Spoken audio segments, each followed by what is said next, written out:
energy, had that vision that could galvanize a team around him of disparate. Look, we're a coalition. You know, a lot of people think, you know, have strong beliefs about different things, but we understand that you can come together to win, and we understood that from August 15th, and we never had a doubt, and Donald Trump never had a doubt that he was going to win. And I think that that is the power of this movement. Steve Bannon out as chief strategist at the White House, saying he's going to fight on the outside for Trump against his opponents, but telling the Weekly Standard just within the last hour or so, quoting here, Bannon was candid and blunt. Quote, "The Trump presidency that we fought for and won is over," Bannon said. "We still have a huge movement, and we will make something of this Trump presidency. But that presidency is over. It'll be something else. And there'll be all kinds of fights, and there'll be good days and bad days, but that presidency is over." Politico has a headline tonight that says, "Get ready for Bannon the Barbarian." In the days before his departure, the Trump guru told associates he was itching for a return to guerrilla warfare. With that, let's bring in our panel. Charles Hurt, opinion editor for the Washington Times. Karen Tumulty, national political correspondent for the Washington Post, and syndicated columnist Charles Krauthammer. Charlie, you know, when he says, "I'm going outside to fight for Trump and against his opponents," what is clear is that some of the opponents he sees are inside the White House. I think it's about to get very interesting. I know that there are some people, some Republicans in Washington who are probably cheering at this, but a very significant bear has just been unchained from the White House. And I think that a lot of these people, and you're right, there are going to be some of them that are in the administration, in the White House. I think there are even more of them up on Capitol Hill who have just earned themselves a new enemy, and I think he is not going to quit. But I also think that it's we can make a little too much of it as well. There are these issues like the environment or illegal immigration, where Donald Trump has refused, has been unshakable in his commitment to those things that he and Steve Bannon have both been fighting for a long time.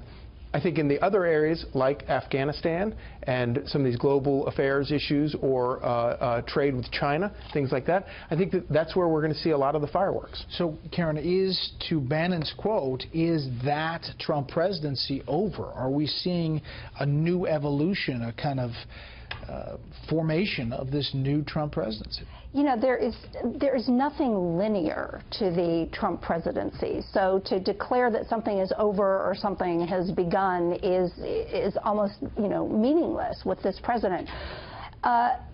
But we do know that Trump's world is the Hotel California. He has checked out, but he is not likely to leave. He still has the president's cell phone number. Steve Bannon. You mean Steve Bannon? Yes, that yeah. Steve Bannon is, you know, he's off the leash in the new sort of order that General Kelly is trying to impose, where the White House Chief of Staff controls who goes into and out of the office and who sees the president. But I think Steve Bannon is very much going to be in President Trump's ear. I mean, you look back at this interview with American Prospect that he gave, and some of the things he said. Among them, you have the white nationalist movement. These guys are a collection of clowns. Ethno-nationalism, it's losers. It's a fringe element. I think the media plays it up too much, and we got to help crush it, you know, help crush it more. The Democrats, the longer they talk about identity politics, I got them. I want them to talk about racism every day. If the left is focused on race and identity, and we go with economic nationalism, we can crush the Democrats. In the wake of everything we saw this week, it obviously was not a message that was well received. I think that was part. There were several strikes against Bannon about that interview. North Korea, the undermining of the president's policy, basically saying it's a bluff and it's an empty bluff. The China part, where he said we're at war, economic war with China, just when the president is trying to use Chinese influence on the North Korea problem. And then this, I mean, it may be that they've made their calculation, President has, particularly when he came out for retaining the Confederate memorials. This is a winning issue. If you look at the polls, it is a winning issue. And they want to play this in part to get away from the Charlottesville press conference, but also in part because it's a winning issue, a cultural issue inside the country. But you don't say it out loud. That's what I think was so amazing about this. Bannon is saying, we want race to be an issue. We want the country to be divided over this because we're going to win. So you add that, I think, on the ledger of things you simply don't say in an interview, and you had what I called on the show earlier, the Scaramucci moment. There are certain things that you simply can't say and survive, and he didn't survive.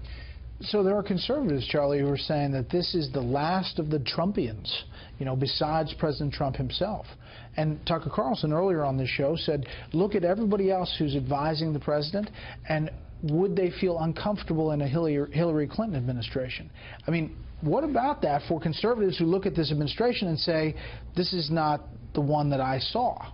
But I think that's a very good point, but it's also worth remembering that Donald Trump is not afraid to roll any of the people around him. And he's rolled a lot of people. He rolls his own daughter on the Paris climate deal. I think that the fact that he is, that Trump himself is the last Trumpian in the White House is a very significant detail. And the loss of Steve Bannon is significant, but I don't think that it necessarily changes all of that. Mm-hmm. And on the outside, he has a huge megaphone in Breitbart News. He apparently is now back to being the executive chairman and also led the afternoon editorial meeting today. It happened quickly. Executive chairman of Breitbart News Friday afternoon, the tweet went out. He has a lot of information, a lot of inside scoop from that White House that now is at his fingertips. And I think perhaps even more significant than his return to Breitbart is the fact that he reportedly on Wednesday night, Steve Bannon had dinner with Robert Mercer, you know, one of the hedge fund billionaire, biggest, you know, financiers of his form of nationalism that there is. And so I wouldn't be even slightly surprised if they come up with some entirely new organism for carrying this out. Trump TV, Bannon style. Absolutely. Look, what happened today is that the Civil War moved from inside the White House to outside the White House. But the war continues. Bannon is very clearly going after the same list of people he found were undermining the president that he talked about in that interview. He's going to go after them from the Breitbart platform or any other. He's going to go after all the softies, as he sees it, on policy. And, you know, this is going to be really a bloody affair. I think he's been immensely strengthened. I mean, who heard of Bannon a year ago? Everybody's heard of Bannon now. And I think the meeting with the Mercers is very significant.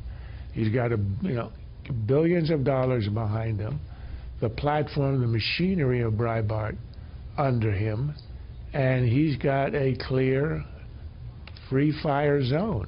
He's not held back anymore. This, I mean, for Trump, it was quite a risk, which is, I think, why it took him so long to get rid of Bannon. It was a double-edged sword, and he's now going to have to face one of those edges. Real quick. Well, you know, it's been bloody up to now as well, because Well, you look at that list. Yeah, I put up the list earlier of the 11 firings or resignations since February 13th. Yeah, and then also on the Hill, you've actually had the Trump administration fail to get key things through, and I think that with